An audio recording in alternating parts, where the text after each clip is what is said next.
Hello everyone, it's May 10th, 2018. It's Thursday. It's Harp Thursday. I had a bunch of problems with my computer, ended up having to do a complete reinstall over this last couple days, so that's why no Harp Tuesday until today. But today I thought I would just do a short episode talking about strumming and how we can kind of make the harp like a guitar. Of course, unlike a guitar, on the harp the strings are scale, tuned in the order of a scale instead of larger gaps between them. And if we just strum, it doesn't necessarily sound that great. Now on the pedal harp, we can make strings disappear by doubling them enharmonically. We can do it to some extent on the lever harp, depending on the tuning and how many levers we have.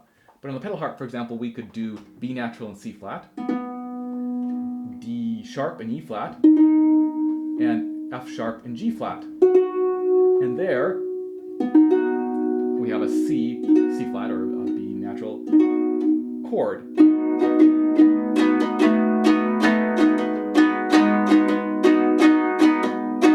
But what if we want to change to a different chord, or what if we're on a lever harp? So what we can do is we can use our left hand to stop the strings that we don't want to sound. And I talked a little bit about this in my episode on playing lever harp in an orchestra, where we can kind of mirror the effect that we might be able to get with pedals by stopping certain strings. So for example, Deborah Hansen-Conant's Baroque Flamenco starts with this strumming,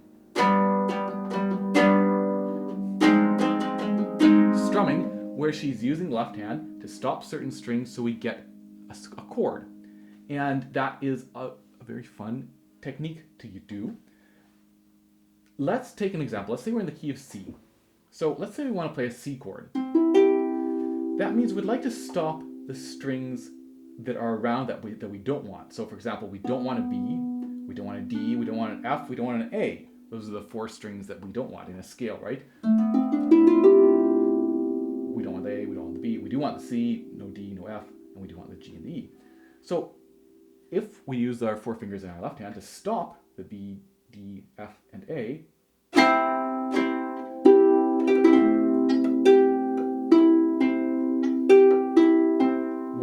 we'll just hear the notes of this root position C chord. And so we can strum away. And you can use the back of the hand, the fingernails, to do a nice down strum. You can use the back of the thumb to come back up. Or you can use the fingers on the way back up, for example. Or you could just use the thumb normally. You could do that technique I was talking about last week in the Sigadia. Lots of different options, and you can play around and have fun with that. But for the moment, let's say I'm using the back of my fingernails to strum. I have this C chord. Let's suppose I want to modulate that into a G chord. So actually, let's do F first. Let's do F. So 1, 4, 5, right? So here's a 1 chord. Here's our 4 chord, right? 1, 2, 3, 4. But we could, of course, we're down here, we could do this same shape, so it's like a 7th chord, right? We're skipping every other string. Can you see? Yes. To stop the strings around the chord we're playing. It's a little hard to visualize initially. So we could move all the way up to start on the E, and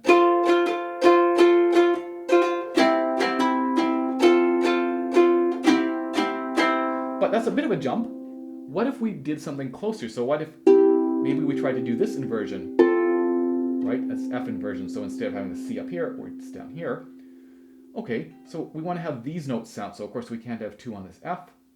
We can't have the thumb on the A because we want the A. But we don't want this G, so we can move the thumb down 1. And we don't want the E, we can move 2 down 1. We still don't want that D. And we don't want this B. So then, all we're doing is, we have this 7th chord. We're moving 2 and 1 down 1 string. So from here, with a C, move down 1. We've got this chord, and back.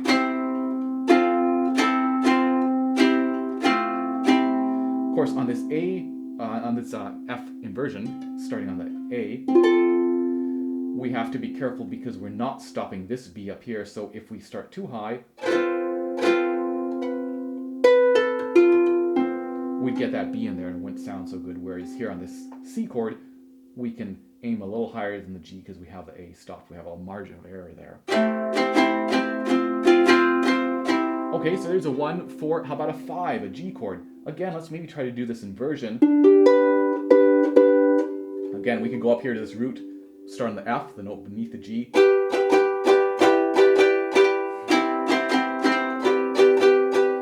And that's easy in the sense that it's the same shape, the 7th shape, and we just find the 4th finger on the string beneath the root position chord we're trying to play. But it means more movement, and maybe not the sound we want. So here we are in C again.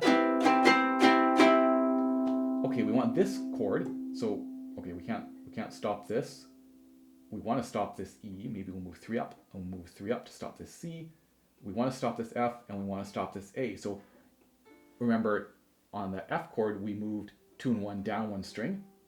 Here, if we're on the C chord, we move 3 and 4 up 1 string. So it's like a, you know, what is that, 2nd and 3rd inversion F, 7th chord? 2nd inversion, 7th chord. So here we are. Move 3 and 4 up 1.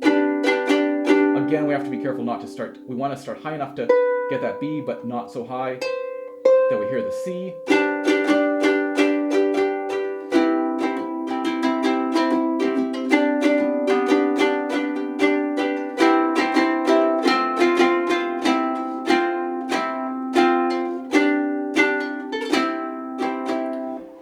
So just an example of what you can do by stopping strings with your left hand that you don't want to sound. And you can play around, I mean, whatever chord you want to achieve, there's probably a way you can use your left hand to stop the strings and get that sound. So kind of a fun thing to play around with. Hope you enjoy that. I will see you in 2 weeks' time. Cheers.